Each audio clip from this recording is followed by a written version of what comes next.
Kesempurnaan adalah kesediaan untuk tidak sempurna. Ingat-ingatlah rumus bahwa kesempurnaan adalah kesediaan kita untuk tidak sempurna. Setiap manusia menginginkan semakin baik, semakin baik, semakin sempurna, semakin sempurna. Tapi justru titik sempurna itu terdapat pada kesediaan kita untuk menjadi yang tidak sempurna.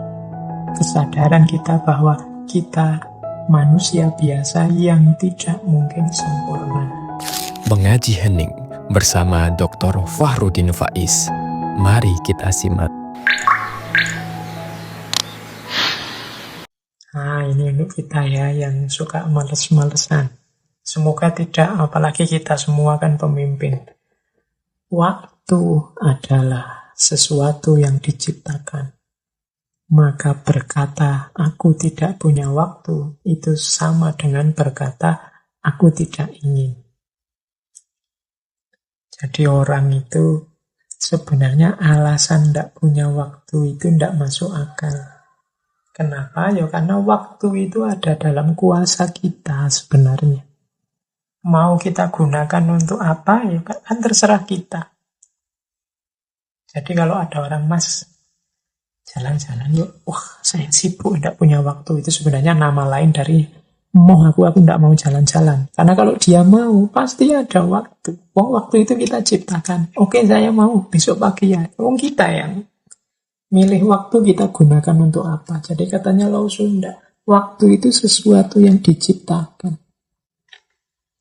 Wah, ini sebagai mahasiswa ya, harusnya kita itu paling tidak 1 semester sekali punyalah tulisan-tulisan sebagai wujud bahwa kita belajar. Wah, saya itu ya mau seperti itu, tapi waktunya yang tidak ada saya itu. Wah, itu sebenarnya nama lain dari aku tidak ingin dan aku tidak mau. Kalau dia mau, pasti selalu ada waktu. Iya Pak, mau Pak, tapi kan saya itu kerja Pak, kerja dari pagi sampai malam. Jadi ya berarti kamu lebih milih kerja. Kamu lebih menginginkan kerja dan tidak ingin menulis. Kan itu sebenarnya. Jadi tidak ada waktu itu tidak ada. Yang ada tidak ingin. Saya kan dari pagi sibuk ini, sibuk itu Pak. Jadi waktu untuk nulisnya tidak ada. Ya berarti kan kamu lebih mendahulukan ingin ini dan ingin itu tadi. Sementara kamu tidak ingin nulis, maka untuk menulis kamu tidak memberi waktu. Oke, pemimpin juga begitu. Jangan beralasan waktu. Kalau memang itu baik, harus kamu inginkan. Begitu engkau inginkan, waktunya pasti ada. Kalau tidak kamu beri waktu, berarti ya itu kamu anggap tidak penting. Kalau kamu anggap penting, pasti engkau carikan waktu. Rumus sederhananya cuma itu. Oke, kita lanjutkan. Nah, ini lebih unik lagi quotes ini dari Lao Tzu untuk para pemimpin. Termasuk kita semua. Tidak melakukan apa-apa itu lebih baik dibandingkan sibuk tidak melakukan apa-apa. Ini harus dipikir agak dalam ini. Jadi kita ini tergolong orang yang tidak melakukan apa-apa atau sibuk tidak melakukan apa-apa. Kesibukanmu apa hari ini? Wah, aku hari ini sibuk mencari kesibukan. Itu sama dengan sibuk tidak melakukan apa-apa. Aku sibuk tidak sibuk. Sibuk tidak melakukan apa-apa. Jadi maksudnya begini. Hari ini saya tidak melakukan apa-apa, Pak. Sejak pagi sampai sore, rebahan aja nonton TV. Itu kan jelas. Tapi kalau hari ini, Pak, saya itu bersih-bersih, macam-macam. Dan pokoknya aktivitasnya banyak. Nah, terus hasilnya apa? Manfaatnya apa? Tidak tahu, Pak. Kelihatannya itu tadi cuma iseng aja kok kesibukan saya. Nah, itu jenis sibuk tidak melakukan apa. Jadi rasanya sibuk tapi tidak melakukan apa-apa. Itu mirip dengan orang yang rasanya waktunya sudah penuh untuk macam-macam. Padahal tidak. Dia sendiri. Ada orang itu kalau bicara tentang waktu melebih-lebihkan. Saya kalau sholat malam itu biasanya 1-2 jam. Padahal cuma 10-20 menit. Ini kan melebih-lebihkan, seolah-olah sibuk. Saya kalau belajar itu paling 2 jam lah Pak, 2-3 jam. Padahal setengah jam buka laptop, baca buku, sudah tidur. Ini melebih-lebihkan waktu. Padahal, jadi ini seolah-olah sibuk, tapi sebenarnya tidak ngapa-ngapain juga. Lebih baik jelas bahwa saya tidak ngapa-ngapain Pak, dibandingkan sibuk tapi tidak melakukan apa-apa. Seolah-olah sibuk, tapi rasanya tidak melakukan apa-apa. Saya sudah semester 8 Pak. Lah terus IP-mu berapa? IP saya kok minimal ya Pak. Lah ngapain aja selama ini? Tidak tahu ya Pak. Tapi rasanya saya juga sudah macam-macam, tapi kok hasilnya kayak gini ya. Nah, itu namanya sibuk tidak melakukan apa-apa. Seolah-olah sudah melakukan banyak hal, tapi ternyata tidak ada apa-apa hasilnya. Ayo kita introspeksi ya, jangan sampai kita ternyata tergolong orang yang sibuk tidak melakukan apapun. Menghadapi pandemi corona ini kita sudah setengahan tahun, Maret sampai ini bulan September. Kira-kira sudah ada hasil apa yang kita peroleh? Sudah ada naik kelas apa yang kita dapatkan? Jangan-jangan kita selama ini merasa sudah sibuk, tapi hakikatnya tidak melakukan apa-apa. Pemimpin tidak boleh sibuk tidak melakukan apa-apa. Berarti rasanya capek, tapi tidak ada hasilnya. Nah, itu sama dengan sibuk tidak melakukan apa-apa. Baik, kita lanjutkan. Nasihat dari Lao Tzu. Nah, ini agak berat mungkin untuk hari ini. Karena hari ini orang itu tidak cuma butuh melakukan kebaikan, tapi butuh orang tahu bahwa dia melakukan kebaikan. Ini kalimat ini dibaca pelan-pelan. Ia tidak menampakkan diri, karenanya ia tidak terlihat di mana-mana. Ia tidak memberikan batasan tentang dirinya sendiri, karenanya ia berbeda. Ia tidak menonjolkan diri, karenanya ia berhasil. Ia tidak membanggakan karyanya, karenanya ia tetap tegak. Ia tidak bertengkar, dan justru karena itulah tidak ada orang di dunia ini dapat bertengkar dengan dia. Jadi dari sini sebenarnya Lao Tzu ingin pemimpin itu, ya dia harus berkarya, dia harus bermanfaat untuk yang dia pimpin, tapi akan sangat baik kalau tanpa menonjolkan diri, tanpa menunjuk-nunjukkan diri, tanpa membanggakan karyanya. Bahkan tanpa membuat konflik-konflik yang tidak perlu. Katanya Lao Tzu, orang yang berkarya dan tidak ingin pamer, tidak ingin menampakkan dirinya, justru dia akan terlihat di mana-mana. Ia yang tidak memberi batasan tentang dirinya sendiri, maka akan berbeda. Ini maksudnya kadang-kadang kita ini kan membatasi diri kita bahwa aku ini orangnya begini, bidangnya ini, dan karyaku ini loh. Itu kan menunjukkan batas tentang dirinya. Tapi kalau bisa, tidak usah begitu. Nah, tadi ini dalam rangka hidup ini halus lentur. Kalau kita matok diri kita harus itu, nanti kita susah sendiri. Misalnya saya matok, aku ini orang filsafat, jadi ngertiku cuma filsafat, bisanya ngomong filsafat, di luar filsafat aku tidak ngerti. Tolong jangan ngajak saya ngomong di luar filsafat misalnya. Ketika saya kaku dengan itu biasanya terus menyusahkan aku sendiri. Yang pertama susahnya apa? Apa benar aku itu ngerti filsafat semuanya? Dalam banyak hal di dunia filsafat, mestinya aku tidak ngerti. Kemudian apa benar aku itu tidak butuh bidang yang lain? Apa bisa filsafat itu misalnya lepas dari banyak hal yang lain, dari ekonomi, dari dunia sosial, dari budaya? Kemudian selanjutnya 3, kalau aku membatasi diriku sekaku itu, apa ya aku itu tidak ngerti sama sekali tentang bidang ilmu yang lain? Apa mungkin orang hidup dengan filsafat saja? Nah, itu nanti jadi pembatasanku tentang diriku itu malah menyusahkan diriku sendiri. Kemudian jangan menonjolkan diri. Karena justru dengan tidak menonjolkan diri, seseorang bisa berhasil. Kalau ini lebih mudah dipahami, karena orang yang menonjolkan diri, orang yang membanggakan karya, selanjutnya itu kan biasanya orang yang sombong. Orang yang sombong itu ya orang yang mandek, merasa sudah sukses, sudah menang, sudah pinter, sudah berhasil. Ya kalau sudah kan terus dia tidak jalan lagi. Mandek. Dan begitu dia mandek, itulah awal keruntuhannya.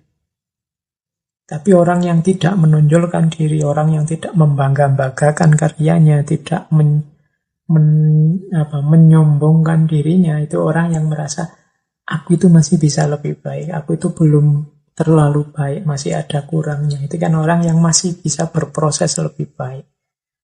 Sehingga dia bisa terus sukses. Kesuksesan A disusul kesuksesan B, lebih baik lagi, lebih sukses lagi kesuksesan C, lebih baik lagi kesuksesan D, meningkat terus. Maka ia yang tidak menonjolkan diri, karenanya ia berhasil. Ia yang tidak membanggakan karyanya, karenanya ia tetap tegak. Dan yang terakhir, ia yang tidak bertengkar. Dan justru karena itulah tidak ada orang di dunia ini dapat bertengkar dengan dia. Jadi jadilah orang yang tidak bisa diajak bertengkar. Kalau bahasa Jawa ini tidak iso digarai, tidak bisa diprovokasi, tidak bisa dipancing untuk bertengkar. Kalau ada orang ngeritik dia, terima kasih. Kalau ada orang maki-maki dia sabar. Kalau ada orang mengadu-adu dia dengan yang lain, ya dia orang memang pikirannya beda-beda. Jadi tidak bisa diajak konflik. Orang yang semacam ini ditengkari tidak bisa. Jadi ditengkari itu diajak bertengkar. Nah, pemimpin kalau versinya Lao Tzu tentunya harus punya kualifikasi semacam ini. Terus kita lanjutkan. Nah, ini beberapa quotes yang lebih inti tentang pemimpin. Yang ke-12. Pergilah, wahai pemimpin, dan temuilah masyarakatmu. Hiduplah bersama mereka, cintailah mereka, mulailah dari apa yang mereka tahu. Berkaryalah dengan apa yang mereka miliki. Dan pemimpin terbaik itu, saat pekerjaan tuntas, tugas selesai, masyarakat akan berkata, kita sendiri yang melakukan ini. Ini pelajaran dari Lao Tzu, pemimpin itu harus membaur dalam kehidupan masyarakat. Pemimpin itu harus levelnya sama di tengah masyarakat. Ya kalau levelnya beda, ada jarak. Ya dia tidak akan paham, tidak akan ngerti situasi hidup masyarakat yang dia pimpin. Maka pergilah, temuilah masyarakatmu, hiduplah bersama mereka, cintailah mereka. Jangan mengambil jarak. Ya kalau mengambil jarak kita tidak tahu apa yang mereka rasakan, apa yang sebenarnya terjadi dalam hidup mereka. Jadi cintailah mereka, baru setelah itu ayo bikin program bersama.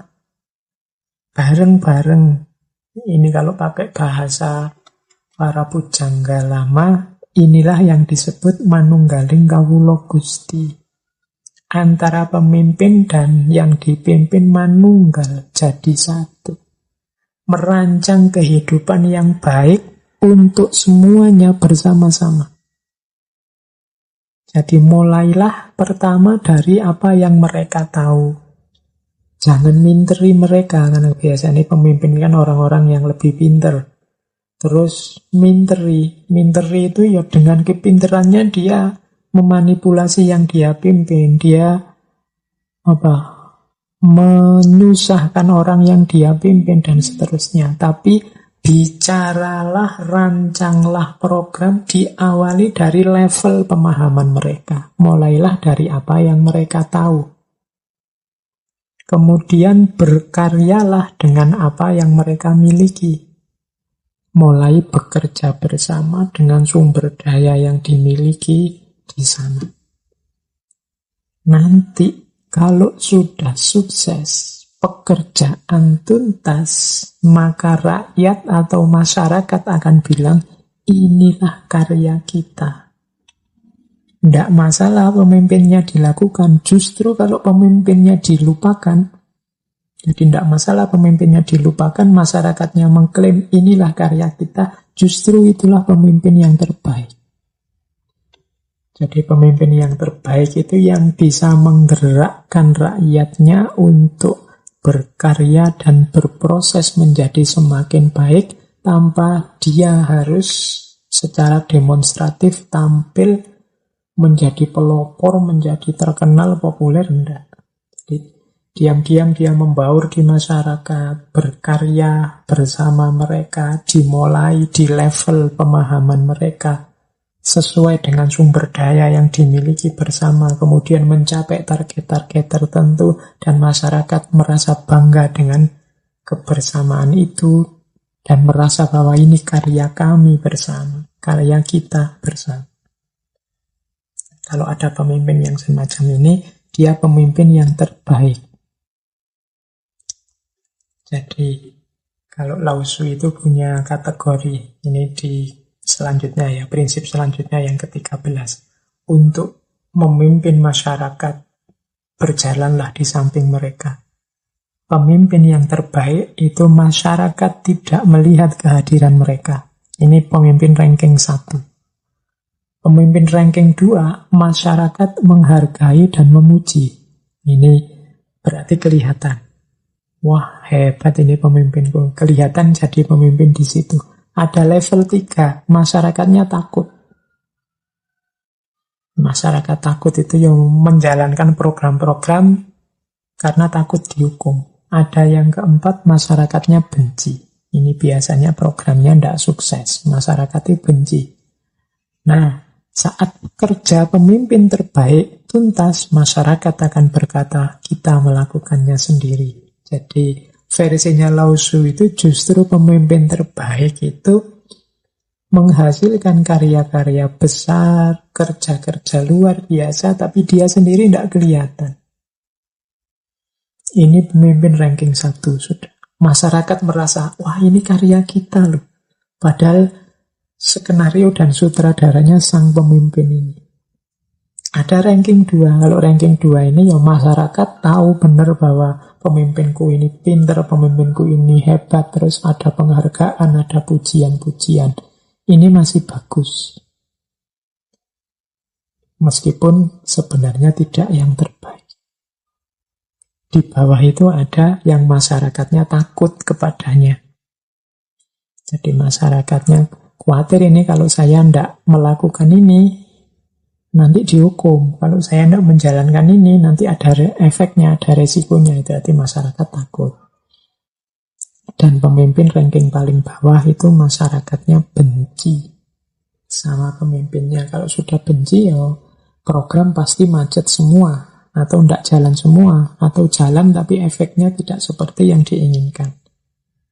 Nah, parameternya apa? Pemimpin terbaik, dia tidak kelihatan, sehingga kalau sukses, masyarakat merasa ini karya kami.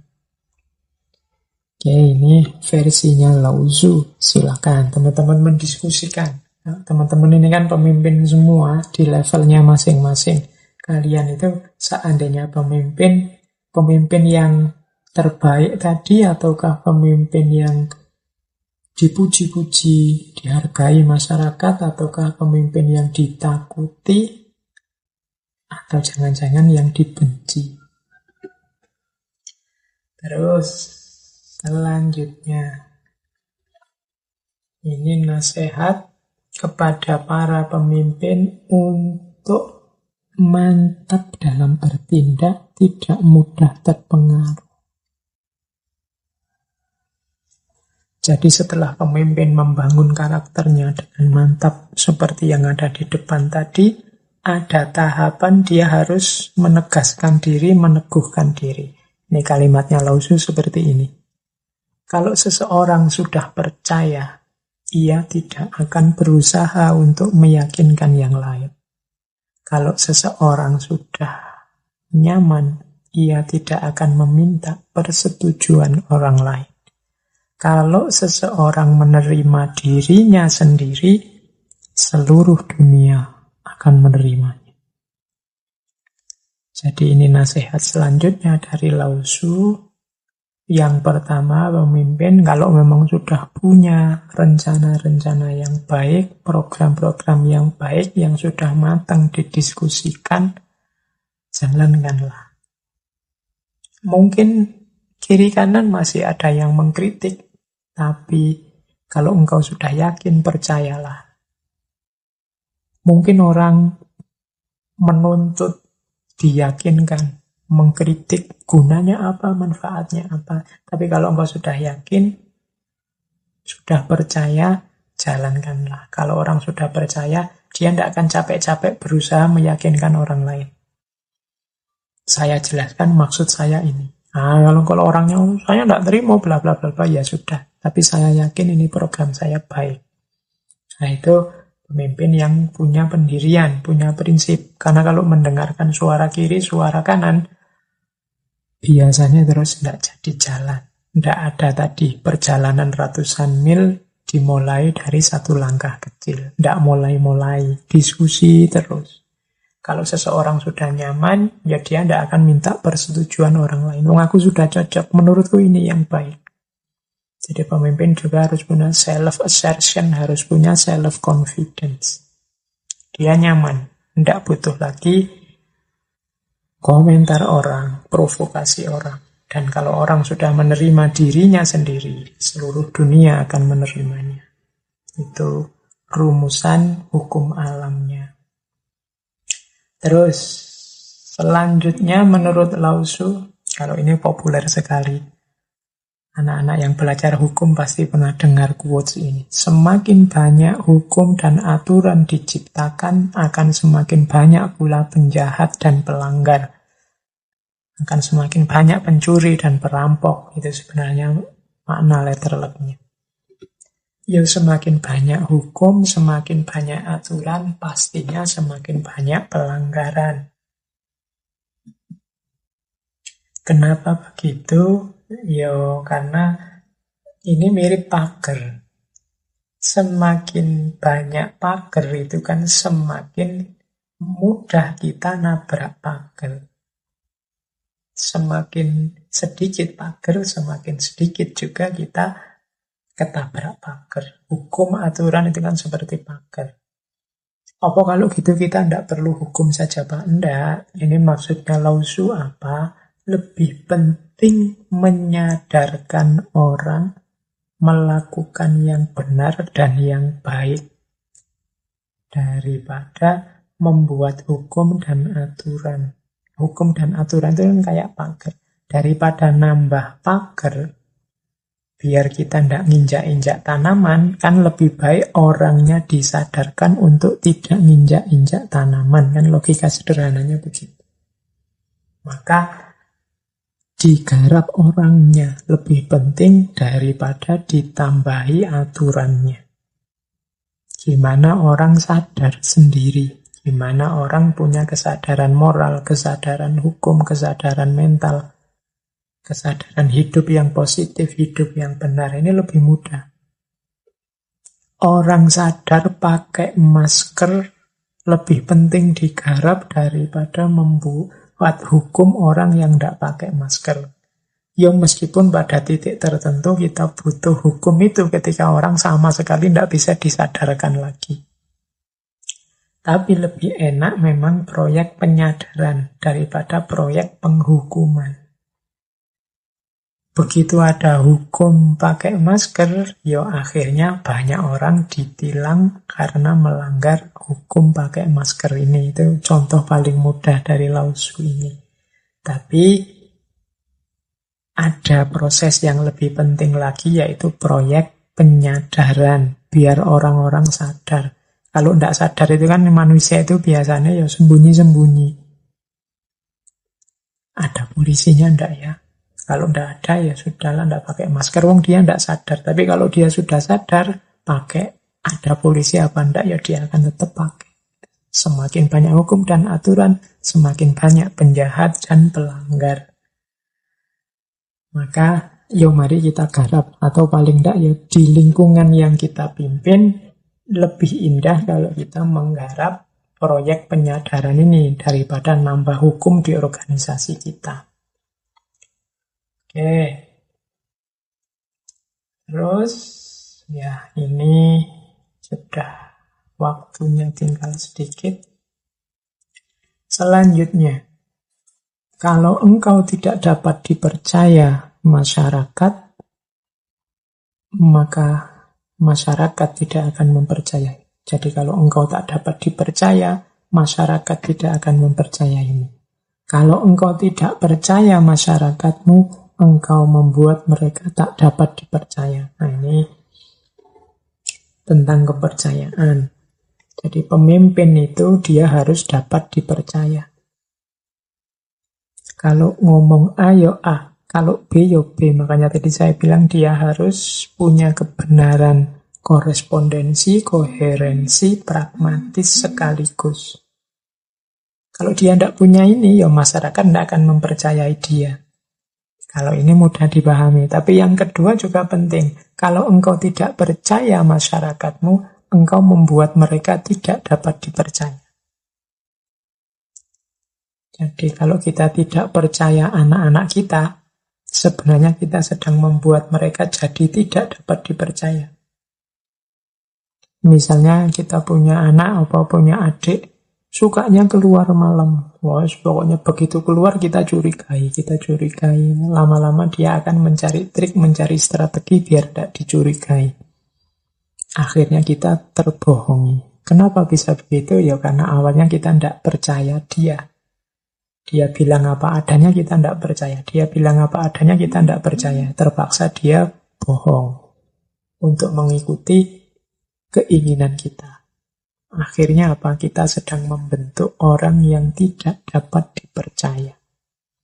Jadi kalau engkau tidak percaya masyarakatmu, engkau sebenarnya sedang membuat mereka tidak dapat dipercaya. Kita itu kan kalau ngomong jujur, orangnya tidak percaya. Ngomong jujur lagi, orangnya tidak percaya lagi. Ya wis, maumu apa? Akhirnya kita kan terus ngomong sesuai yang dia inginkan. Berarti kita latihan untuk bohong akhirnya. Jadi dia yang mepet kita terus, itu akhirnya membuat kita jadi orang yang tidak dapat dipercaya. Jadi ini ada timbal balik. Jadi kalau kita ingin membuat orang yang kita pimpin, mungkin anak kita, mungkin adik kita, murid kita, bisa dipercaya, justru kita percayai dia. Dosen misalnya, merintah muridnya bikin tulisan. Begitu dia ngumpul, kita curigai dia. Oh ini dari Google ya? Enggak Pak, saya nulis sendiri Pak. Menurut saya kamu mesti copy paste dari Google. Enggak Pak. Jadi kan sebenarnya kita seperti tadi, lama-lama akan membuat dia, oh iya Pak, saya ngambil dari Google. Kita membuat dia jadi orang yang tidak dapat dipercaya akhirnya. Dia lebih milih bohong saja. Atau begitu kita curiga seperti itu, terus dia akan bikin dalih yang lain. Meskipun dia tahu bahwa dia juga sebenarnya ngambil di Google. Lebih enak apa? Kita percaya. Kalau versinya Lao-Tzu ya, kita percaya dalam arti, oh ya, aku percaya kamu itu pinter, aku percaya kamu itu mahasiswa yang jujur selama ini, kamu termasuk yang saya sayangi. Jadi insya Allah kamu nulisnya pasti ndak plagiat, ndak bohong. Kalau kamu ngutip ya kamu sebut sumbernya. Insya Allah aku percaya. Insya Allah nilaimu bagus. Loh ini biasanya terus mahasiswa ini terus jadi ndak enak, mahasiswa ini terus jadi ndak nyaman kalau dia bohong. Sama anak-anak kita juga begitu. Kalau kita percaya, dia sendiri kemudian terbentuk jadi bisa dipercaya. Ya sebenarnya aku bisa bohong sih ke orang tua. Keluar ini alasannya belajar padahal nongkrong. Tapi lama-lama ndak enak juga ya kalau bohongi orang tua. Loh ini berarti apa? Membentuk masyarakat jadi bisa dipercaya. Karena sebelumnya sudah kita percaya. Oke. Kemudian ada lagi quotes. Nah, ini. Kalau ada orang tampak jahat, jangan membuangnya. Sadarkan dia dengan kata-katamu, hargai dia dengan perbuatanmu, tukar kekurangannya dengan kebaikanmu. Jangan membuang dia, buanglah kejahatannya. Ini nasihat untuk kita semua hari ini ya. Kadang-kadang kita itu tidak suka sama perbuatan seseorang, tapi kemudian ketidaksukaan kita itu kita arahkan pada orangnya, bukan pada perbuatannya. Nasihatnya Lao Tzu, kalau ketemu orang yang tampaknya ke orang ini jahat sih, jangan dibuang orangnya, tapi direvisi kejahatannya. Caranya apa? Sadarkan dia dengan kata-katamu, hargai dia dengan perbuatanmu, tukar kekurangannya dengan kebaikanmu. Jadi buat dia sadar, kemudian perlakukan dia secara manusiawi, dihargai. Kemudian tetap kita berbuat baik padanya. Ini namanya menukar kekurangan dengan kebaikan. Insya Allah dengan usaha kita ini, ya pastinya Allah akan membantu, akan terrevisi kejahatannya. Jadi bukan orangnya yang dibuang, tapi kejelekannya yang direvisi.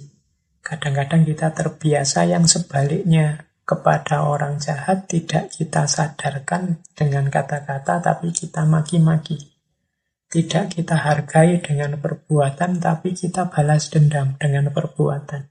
Tidak kita tukar kekurangannya dengan kebaikan, tapi kita tukar dengan yang lebih jelek lagi.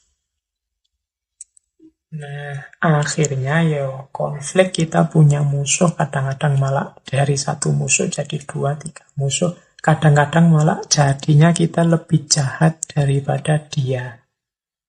Maka menurut Lao Tzu, jangan perhatian pada orangnya, tapi perhatian pada perbuatannya. Disadarkan, dihargai, dibalas dengan yang baik. Kemudian terakhir, ini sebenarnya masih banyak yang dari Lao Tzu ya. Pokoknya karena waktunya terbatas. Terakhir, seorang pemimpin harus ingat, selesaikan tugas tanpa merasa bangga. Selesaikan tanpa memamerkan. Selesaikan tanpa keangkuhan.